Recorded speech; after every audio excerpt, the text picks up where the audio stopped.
Halo guys, apa kabar? Pastinya baik-baik saja kan?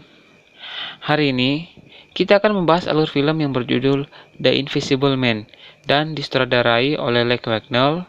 Film ini merupakan remake dari film dengan judul yang sama pada tahun 1993 berdasarkan kisah novel dengan judul yang sama. Film yang dirilis pada tanggal 26 Februari 2020 ini diperankan oleh Elizabeth Moss sebagai Cecilia atau C, Oliver Jackson sebagai Adrian Griffin, Aldis Hodge sebagai James, Storm Reid sebagai Sydney, dan Harriet Dyer sebagai Emily. Film ini mengisahkan tentang Cecilia yang terjebak dalam hubungan pernikahan yang tidak harmonis dengan Adrian, seorang ilmuwan kaya raya, yang ternyata Cecilia selama ini menjadi korban kekerasan dari suaminya. Saat Adrian dikabarkan bunuh diri, Cecilia tidak percaya. Dirinya merasa Adrian masih hidup dan selalu berada di sekitarnya. Bahkan, Cecilia selalu diteror secara bertubi-tubi oleh makhluk tak kasat mata. Di awal film, kita diperlihatkan si yang terbangun dari tidurnya dan terlihat sedang berkemas untuk keluar dari rumah secara diam-diam. Lalu, ketika akan pergi, tidak sengaja si membunyikan alarm mobil saat sedang membuka kalung listrik yang terpasang di leher anjingnya. Lalu, Adrian pun terbangun. Si pun bergegas kabur dengan memanjat tembok, lalu melewati hutan sampai menuju jalan. Di sini, Emily datang menjemput si sambil bertanya-tanya apa yang telah terjadi. Tiba-tiba, Adrian datang dan memecahkan kaca mobil. Melihat hal itu, Emily langsung tancap gas dan meninggalkan Adrian. Lalu, Sin berpindah ke rumah James, tempat si bersembunyi. Di sini, si merasa Adrian sedang berada di sekitarnya dan sedang mengawasinya. Hal itu menyebabkan si takut untuk keluar rumah dan menjadi sedikit paranoid. Terlihat si yang ketakutan ketika mengambil surat dan menutup kamera depan laptopnya. Lalu Emily datang dengan membawa berita kepada si. Dia berkata bahwa Adrian telah tewas bunuh diri di rumahnya. Tetapi si tidak percaya dan berkata, Adrian bukan tipe orang yang akan menghabisi dirinya sendiri. Di sini, James dan Emily meyakinkan bahwa Adrian sudah tidak ada dan si tidak perlu takut lagi. Kemudian si mulai membiasakan dirinya lagi untuk keluar rumah. Lalu si mendapatkan surat, di mana dia dipanggil untuk bertemu pengacara Adrian yang bernama Tom. Dia adalah adik dari Adrian untuk membicarakan surat wasiatnya. Setelah itu, si mulai mengalami hal-hal aneh. Mulai dari api kompor yang membesar sendiri, kemudian si yang merasa sedang diawasi. Lalu, scene berpindah ketika Sydney dan si sedang tertidur di kamar. Tiba-tiba, selimut yang mereka gunakan bergerak seperti ditarik. Kemudian si terbangun dan mengambil selimut tadi. Lalu, si melihat kursi yang ada di belakangnya. Dia merasa seperti ada orang yang duduk dan memperhatikannya. Lalu, melemparkan selimut tadi ke arah kursi, tetapi tidak terjadi apa-apa. Kemudian, si mengambil selimut tadi dan beranjak ke tempat tidur. Tiba-tiba, selimut itu seperti tertahan, dan setelah diperhatikan, si melihat ada jejak kaki di atas selimut tersebut. Melihat hal itu, si pun berteriak dan membangunkan satu rumah. Kemudian, Sin berpindah. Si yang sedang melamar pekerjaan tiba-tiba pingsan dan menemukan kadar obat yang tinggi di dalam darahnya. Si pergi bersama James untuk mendatangi Tom. Kemudian, si mengatakan agar menyuruh Adrian berhenti. Tetapi, Tom mengatakan bahwa Adrian telah meninggal.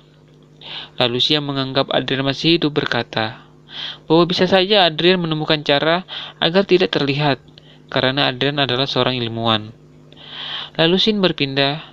Terlihat si sedang menemui Emily untuk membicarakan sesuatu. Lalu Emily terlihat kecewa kepada si setelah membaca email yang dikirim si pada pagi hari. Kemudian si mengatakan itu bukan dia, melainkan Adrian. Emily tidak percaya dan menutup pintu. Lalu malam harinya, si membaca email yang dikirim melalui laptopnya. Setelah itu, si pun menangis. Kemudian, Sydney datang menghiburnya dan mengatakan akan mengadakan malam khusus perempuan. Lalu tiba-tiba, Sydney terjatuh seperti ditampar. Dia pun memanggil ayahnya. Melihat hal itu, James membawa putrinya keluar dari rumah. Lalu si yang marah mulai memaki-maki Adrian. Terlihat dia mengambil pisau dan menyebarkan tanah di lantai rumah dan terduduk di ujung ruang tamu. Kemudian, si mengambil teleponnya dan menelpon nomor Adrian. Lalu, terdengar getar dari atas loteng. Si pun naik ke atas dan melihat HP Adrian yang bersih foto si sedang tertidur dan barang-barang lainnya. Kemudian, dia mendengar suara dari tangga tempat si naik. Si pun mengambil cat dan melemparnya. Lalu, terlihatlah sebuah sosok yang selama ini mengganggunya. Kemudian si mengikuti jejak tetesan tadi sampai ke dapur. Tiba-tiba, tubuh si terangkat seperti sedang dicekik dan dihempaskan ke dinding.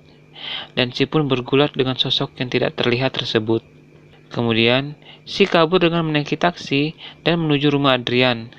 Sesampainya di sana, si masuk menuju laboratorium Adrian dan masuk ke dalam suatu ruangan yang si curigai. Kemudian, setelah memeriksa ruangan tersebut, si menemukan hal yang mencengangkan, yaitu sebuah kostum yang dapat menghilang, yang ternyata terdapat kamera-kamera kecil di dalam kostum tersebut. Kemudian, si mengambil kostum tersebut dan menyembunyikannya. Si pun kabur dan menelpon Emily untuk bertemu. Lalu, saat bertemu Emily di restoran, si mengatakan untuk mempercayai apa yang akan dia ceritakan, bahwa dia menemukan bukti bahwa Adrian masih mengikutinya. Lalu, terlihat pisau yang ada di dekat si terangkat dan menyayat leher Emily. Si pun ditangkap karena dituduh membunuh adiknya itu. Dia dibawa ke rumah sakit dan diisolasi di ruangan khusus. Lalu, seorang perawat datang dan mengatakan hasil tes si dia telah hamil anak dari Adrian. Kemudian, Tom datang menemui si dengan memberi pilihan agar bisa bebas, yaitu setuju melahirkan anak Adrian dan kembali padanya. Di sini, semua semakin jelas bahwa sosok Adrian masih hidup. Si pun mengambil sebuah pulpen milik Tom dan sebuah bekas permen karet. Saat berada di ruangan isolasi, si mengambil pulpen tadi yang ditempelkan di atas kamar mandi agar tidak ditemukan oleh penjaga. Lalu, menusuk pergelangan tangannya yang kemudian ditahan oleh sosok tersebut. Setelah itu, si menusukkan pulpen tadi ke arah sosok tersebut. Dan terlihat dia menggunakan kostum yang sama seperti yang ditemukan di lab Adrian. Penjaga yang mendengar keributan masuk dan melihat sosok tersebut. Penjaga itu pun dihajar dan si lari keluar. Tanpa sengaja, dia bertabrakan dengan penjaga lain yang mengira si kabur dari ruangannya.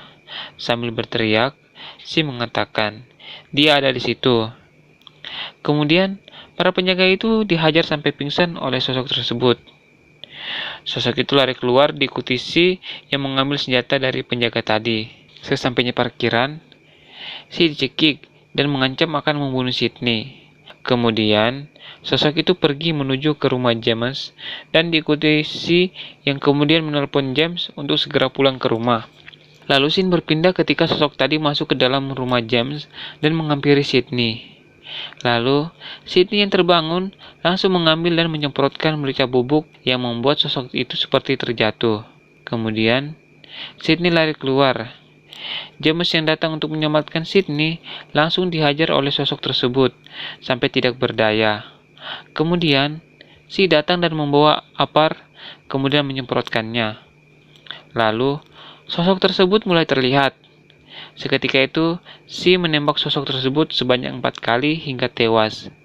Kemudian, si membuka topeng dari sosok misterius tersebut, yang ternyata dia adalah Tom, adik dari Adrian. Kemudian scene berpindah ketika polisi datang dan memeriksa rumah Adrian. Di situ, polisi menemukan Adrian masih hidup dan diikat di dalam ruangan tersembunyi. Kemudian, terlihat James dan si sedang berbicara. Di sini, James berkata bahwa Adrian masih hidup dan merupakan korban dari adiknya, sama seperti si. Tetapi si yakin bahwa Adrian bukan korban, melainkan semua kejadian yang terjadi dilakukan oleh Adrian. dan berkata jika inilah yang dilakukan oleh Adrian, membuatnya berpikir bahwa Sheila yang gila. Lalu, scene berpindah ketika Si menelpon Adrian untuk bertemu. Di sini, Si datang menemui Adrian di rumahnya. Mereka pun duduk di ruang makan, dan Adrian meminta Si untuk kembali lagi padanya. Lalu Si berkata, jika Adrian ingin menjadi bagian dari kehidupan anaknya, maka dia harus jujur dan mengakui semua perbuatannya. Lalu, Adrian yang mendengar hal itu berkata bahwa dia adalah korban dan bukan pelakunya. Si pun menangis. Kemudian, Adrian menghampiri Si dan berkata bahwa Si terkadang merasa gila dan hanya Adrian yang bisa menolongnya, karena dialah yang paling paham tentang Si. Dan dengan senyumnya, Adrian berkata, hal itu bukanlah sebuah kejutan. Kemudian, Si izin pergi ke kamar mandi untuk merapikan diri. Terlihat Adrian yang duduk di meja makan sambil menunggu Si. Tiba-tiba, Adrian sedang memegang pisau, lalu mengiris lehernya sendiri, kemudian jatuh ke lantai. Si yang datang, kemudian berteriak histeris dan menelpon polisi. Lalu duduk melihat Adrian yang sedang sekarat dan berkata, "Surprise!" Yang ternyata, kejadian tadi dilakukan oleh Si saat ke kamar mandi. Dia pergi mengambil kostum yang telah dia sembunyikan sebelumnya, membuatnya tidak terlihat. Dan Adrian pun tewas karena kehabisan darah, dan film pun habis. Kesimpulannya, Si yang menjadi korban kekerasan Adrian menjadi paranoid, takut dan curiga berlebihan bahwa dia sedang diawasi.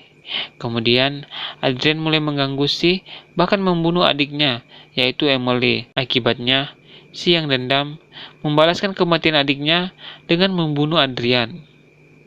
Jadi, pelajaran yang dapat kita ambil sebagai pasangan, jangan terlalu mengatur kehidupan pasangan kita, atau melakukan kekerasan yang dapat membuat pasangan kita menjadi trauma dan pergi, seperti yang dialami oleh Adrian dan Si.